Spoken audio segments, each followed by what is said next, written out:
let me see what I can do. I mean, I've framed this more as the relationship between business and society in Africa. And just to give you a snapshot in terms of the shift from what you may call your CSR philanthropy to Africapitalism. And hopefully by when I get to the end of my presentation, you would have had a good flavor of what Africapitalism is all about, or even trying to achieve. Well, it's still work in progress, I must say that. And I'm open to discussions, I'm open to criticism, pushback, because those are the kind of things that will help the idea to be further refined. So I'll provide an introduction and a contextualization and then look at implications. And I'll do that very quickly.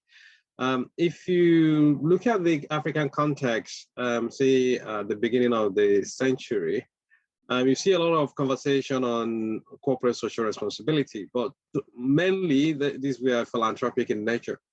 I remember in 2004, I started this work on CSR and what it meant in Nigeria, but using more as a proxy to understand CSR in the African context. And I was wondering whether it was a form of Western mimicry or it was shaped by some indigenous influences. And back then you had organizations like the Zenith Bank that had Zenith Philanthropy, or the MTN Foundation that was mainly around, again, CSR in the philanthropic sense. And we also had the UBA Foundation and so on and so forth. So then I concluded that CSR in Nigeria, to a large extent, most of Africa, was very much philanthropic in nature. And also shaped by some indigenous views, although these practices were driven or reflected the global trend or trying to copy the West. But since 2011, or say from 2010 and beyond, you've also seen some changes. People are now moving away from just corporate social responsibility as philanthropy to the whole idea of corporate sustainability. And within that, you have different standards that are helping to shape this. So you have the Global Reporting Initiative, for example. You also have the Sustainable Development Goals as ways of companies now trying to assess their contribution to society. You also have some centers emerging, whether in Nigeria or Kenya or South Africa, so academic institutions that are focused on sustainability. Some are talking about impact finance, sustainable finance, and so on and so forth. So I see these as positive trends, as well as ways of enlarging that conversation that was mainly around philanthropy earlier on. But Africapitalism then becomes part and parcel of that landscape, if you see my point. And Tony Elumelu wrote this piece, I think this was either 2012 or thereabout. And one of those early pieces he wrote on Africapitalism. And for him, then it was the path to economic prosperity and social wealth in Africa. So, and he talked about rebuilding and rebranding Africa as a land of investment, innovation, and entrepreneurship, which I find very interesting and uplifting, so to speak. But the question then is, how do we make sense of Africapitalism? How do we differentiate it from the other things there? And some people have asked the question, you know, what is Africapitalism and what is the difference between Africapitalism and capitalism? And if we have capitalism, why do we need this Afri version of it? And some people have also asked the question of, you know, why capitalism, why not socialism or something else, right? So I like the idea, and I wrote a piece on it, more like an opinion piece anyway, so reflecting on it. And my take was that, one, I was excited that somebody like Tony Elumelu, a successful entrepreneur, had keyed into the idea of Africapitalism and was even talking about business and society kind of relationship, and he saw more than just making money, but also thinking about how entrepreneurship and finance can contribute to Africa's development. That for me was really exciting and was speaking to what I was trying to do with corporate social responsibility and sustainability in different ways. So when I saw that Africapitalism, I said, well, could this be a philosophy for sustainable business in Africa? And I did this for many reasons. One being that when people talk about sustainable business in Africa, we tend to see it as, oh, well, the Western countries or the global North have developed and they don't want us to develop. So then they develop from poor practices or poor environmental issues. And now they have developed, and it seems that they're kind of tying our hands behind our backs and they don't want us to do well. So, but when you frame it as Africapitalism, it's about Africans doing things for Africa, using the power of entrepreneurship and finance to support Africa. It creates another narrative. And then I started seeing the relationship between emotions, sentiments. I mean, these are things that are oftentimes dismissed in the economic theorization of the rational man who does everything from rationality. But there are certain decisions we take that are not completely rational in that sense. There is a place for emotions, sentiments, and so on and so forth. And I thought it could be one way to tap into the potentials in Africa. And African managers and business leaders, they tend to understand this. And then I thought, well, who knows, Africapitalism might provide that space to unleash the power of emotions for Africa's development. And that sense of, will I say, patriotism, but from a kind of a continental perspective and not nationalism as we see it in some countries, which might be very dangerous. So then Tony Elumelu's foundation funded a research project at the University of Edinburgh that involved working with other universities in the UK, as well as schools or universities in Africa. And we had some publications, one of them being our piece in the African Journal of Management. Atlantis is the most downloaded article at the moment. And it talks about the management idea for business in Africa. So we have a second book, which was on Africapitalism, and another one published by Cambridge University Press and the other published by the Routledge publishers. So we had these publications as outcomes, but these are linked in a way to the idea that developing countries, to a large extent, we are caught in between aid on one hand, trade on the other hand, and philanthropy. So, and that conversation was one that required us to reflect on the possibilities of having channeling business to a more, going beyond philanthropy, kind of teaching a man how to fish kind of ideology. And I can see Africapitalism coming into that space of becoming kind of the private sector's commitment to economic transformation of Africa. And this is how Tony Elumelu defined it. And then he taught us about a generation of private sector entrepreneurs who have the vision, the tools, and the opportunity to shape the destiny of the continent. But when you look at his original framing of the issue, it tended to focus on a lot of things. So, Africapitalism on one hand was economic patriotism, policy entrepreneurship, bottom of the pyramid agenda. On the other hand, he also talked about creating shared value, was catalytic and impact entrepreneurship. So if one of the things you don't want to do in the academia, for example, or for any idea for that matter to travel, is for it to be everything and nothing, right? So Africapitalism needed to have its own identity, have its own uniqueness. And in order to do that, then it has to be theorized.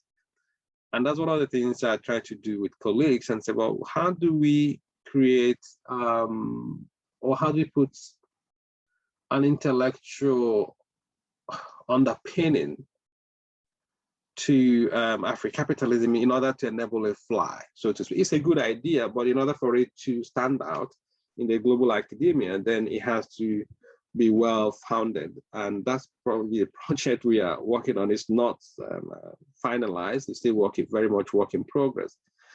But we also thought that in order to get Africapitalism, you need what I call Afri-consciousness.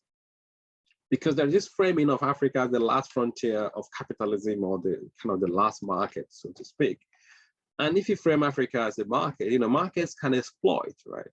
But you can also think about Africa as a place or continent made of human beings with genuine needs. So those come first before we are talking about markets. So markets then, in that sense, we need to respond to these human and genuine needs in that sense. So, and Afri-consciousness, then we are saying, is at the heart of the Afri-capitalism agenda. So when we started theorizing the Afri-capitalism construct, we thought that it could relate, it can draw from these different values. One is the sense of progress and prosperity. So Afri-capitalism is not against making money, right? It's not against creating wealth. But the question here is, how do you create wealth in such a way that you also create social wealth? So it's not just about an individual's profit, so to speak. So Afri-capitalism is predicated on the creation of social wealth in addition to the pursuit of financial profitability. So the second value there, underpinning value, is the sense of parity and inclusion. And here we are looking at the benefits of, so the benefits of progress and prosperity need to be equitably shared. So it's not about equality, but it's also about creating an inclusive economy, inclusive society, so to speak, where wealth is shared. It also has a sense of peace and harmony. And this is one that may speak to the whole idea around sustainability. Peace and harmony here will go beyond just wars and conflicts, but it's also about relationship between society and business on one hand, and between business and environment on the other hand, and also the environment and society relationship. So that way it speaks to harmony in a broader sense that also includes harmony with the ecosystem. And that's also where you find the sustainability agenda very much focused. Then the last one is the sense of place and belonging. And here, because if you look at the first three, we say, well, it can apply to anything. I mean, it can apply to capitalism, as you know. It can also apply to responsible capitalism, conscious capitalism, inclusive capitalism. These are all different trends trying to achieve that. But what we found unique to the Afri-capitalism agenda is the sense of place and belonging. And this sense and belonging is the idea that Africa is a place, and business decisions will need to reflect the importance of this place. So that's the uniqueness of the Afri-capitalism agenda in that sense. And I'm beginning to say, well, this place doesn't necessarily mean, or it's not restricted to Africa. So how can businesses or how can entrepreneurs construct their business or entrepreneurial interests in ways that will respect the places where they do business, whether they do it in Africa or outside Africa? And this notion of place is gradually coming back to the strategy and economic literature, because place is important. And most of the time, place is seen as a resource to be consumed, to be used, as opposed to something to be developed and grow, something one can grow, really. So that companies can, let's assume a company operating the Niger Delta. If you see the Niger Delta as a place to be exploited, you are likely to not pay attention to it if you're a multinational firm. But if you see it as a place to be developed, then it can also inform and shape your strategies and your interaction with the place. The same also applies to, say, any other part of Africa, or indeed any part of the world in that sense. So if you put it in that context, I think Afri-capitalism has some orientations or values behind it, then Afri-capitalism can help shape practices and policies. So it becomes more like the software driving the hardware. And if we have the two properly aligned, then you can have sustainable economic development. So this is our way of making sense of that agenda. But again, the question is, what is unique about Afri-capitalism? And people say capitalism is capitalism. So what is new? What we're trying to say here is that there are different ways of looking at capitalism. Capitalism can be seen as a set of practices supported by institutions. So you can think about the German capitalist system, the British capitalist system, the Chinese capitalist system. These are, or even the American capitalist system. There are practices already we know with institutions. But you can also have capitalism as an idea, as a discourse. So Afri-capitalism is more of the latter as opposed to the former. So it's still a discourse, because somebody can say, show me Afri-capitalism, or show me a company that is Afri-capitalism nature. We are not yet there. Well, some companies might signal some of the things we talked about, some of those values. But what we're trying to do here is to promote a discourse or an idea that can shape the future of capitalism in Africa. So, and this idea might succeed. In that case, we may succeed or we may fail. So talking to entrepreneurs here today for me is to say, well, this is what Africapitalism is. How can your practices connect to this way of thinking to create the capitalism we want to see in Africa? And Africapitalism is not necessarily capitalism in Africa per se. Africapitalism can be called anything. It's just a term that embodies the values and the orientations we have highlighted. But that is, Africapitalism does not in any way restrict it to Africa. But we're even thinking of a situation whereby those values embodied in Africapitalism can become global. So I think 2 or 3 months ago, I was speaking to an audience in India, and they connected to that sense of place. And that through the sense of place, Africapitalism can really travel. And Africapitalism can also be a management idea from Africa. Because if you think about management practices and innovation, you can hardly think of any from Africa. Most of the management practices we have are literally imported from outside Africa. So some people might think about Ubuntu, for example, but Ubuntu in itself doesn't speak. I mean, it's difficult to demonstrate how it's a management practice. But Africapitalism, we're arguing, can be part of that. So what does it mean for entrepreneurs? I know I've got 5 minutes before I stop and listen and get questions. There are different types of entrepreneurs. So you may have your survivalists, you may have your scale-driven entrepreneurs and society-aligned entrepreneurs.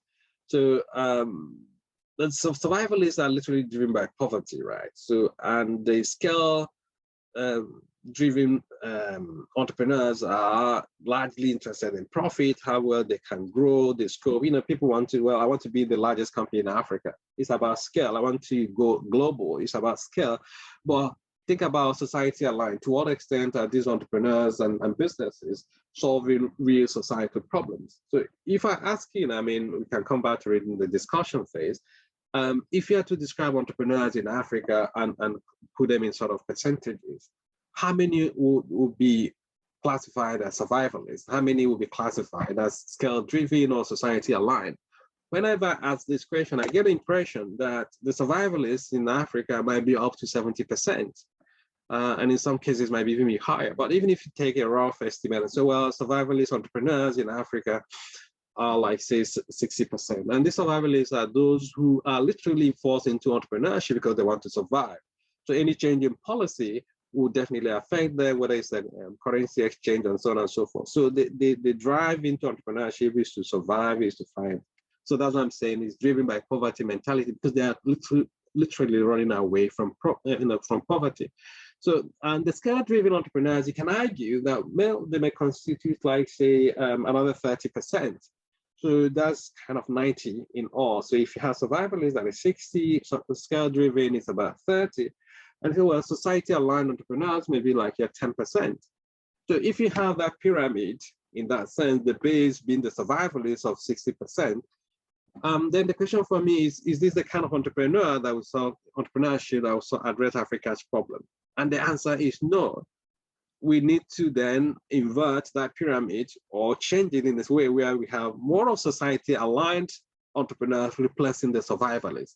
Yes, we may have your scale-driven entrepreneur. That's not a problem because you need a mixture. But if you have survivalists that are more like 60, that will constitute a large proportion of entrepreneurs in Africa, then that's the problem. And that's what Africapitalism, in a way, then is trying to contribute to addressing. So how do we get more of society-aligned entrepreneurs that will overtake the others? So the Sustainable Development Goals can be a good starting point for that. But there are also some other interests in Africa that are beginning to emerge. I mean, a good number of you may be aware of the Amalgamated Bank of South Africa. They talk about Africanacity. So I find this very encouraging because Africanacity, they say, is a distinctly African ability to always find a way to get things done.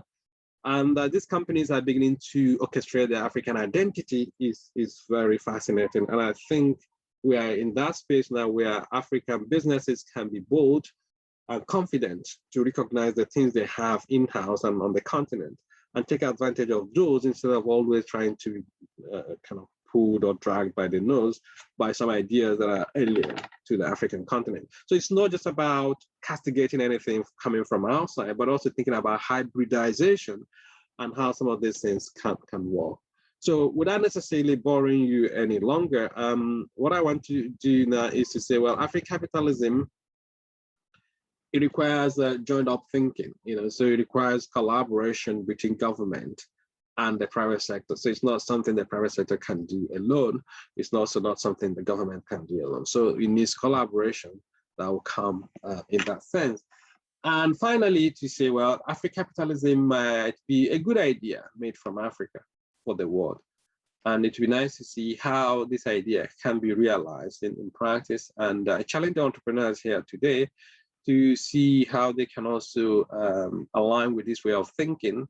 Probably challenge us in terms of either the challenges or the difficulties they will encounter in trying to translate this into practice, because through this kind of constructive engagement, we'll be able to find a third way, so to speak, to move the agenda forward. So I stop here now and we'll accept questions. You mentioned that Africapitalism is an attempt to reimagine entrepreneurship and reunite capitalism with its moral roots in Africa. So what steps would you give our hackathon attendees today? How can they go about bringing Africapitalism to their business idea? Yeah, I think the main thing there is to start from the purpose, of their business. Why are they doing the things they want to do? So going back again to that idea, is it being survivalist, or is it scale driven, or is it society aligned? I think that for me will be the starting point, because there are a lot of things taken for granted when it comes to entrepreneurship. So we just see the business and the money. Okay, so show me the money. It's usually the dominant framing. But you can walk back a bit and say, what is the societal problem that I'm solving? Because it's solving societal problems that we're rewarded as entrepreneurs. And that for me would be a good starting point. And again, maybe you can also use the SDGs, the Sustainable Development Goals, as ways of framing the problems you want to solve. They are very good goals. They may not be perfect, but they can help focus the mind. So I think it's going back to that purpose. Why do I exist as a business? And what would the world lose if I didn't exist as a business? If you're able to crack that question, it will really help you identify why you're in business. And even when your environment changes, you still be able to adapt to that. You wrote a recent paper exploring how some large companies avoid transformational action on climate change. What steps can we take to ensure such organizations take immediate action to tackle climate change? Big companies are powerful. So, and it's very frustrating that you have good people, okay, but when they walk into these big organizations, they begin to do bad things, right? So organizations themselves have grown beyond just the kind of entrepreneurial firms, the one man or one woman business, and they are now very big. So I think what would necessarily help would be, first, I would say regulation. Regulation would need to come there, because they are big enough. So they are also very powerful. They can inform and shape government policies. But there also need to be changes within. So there are some of them that are using changing their cultures, training their people, reorienting, or providing new ways of thinking. So you can think about internally driven change, or the notion of self-regulation.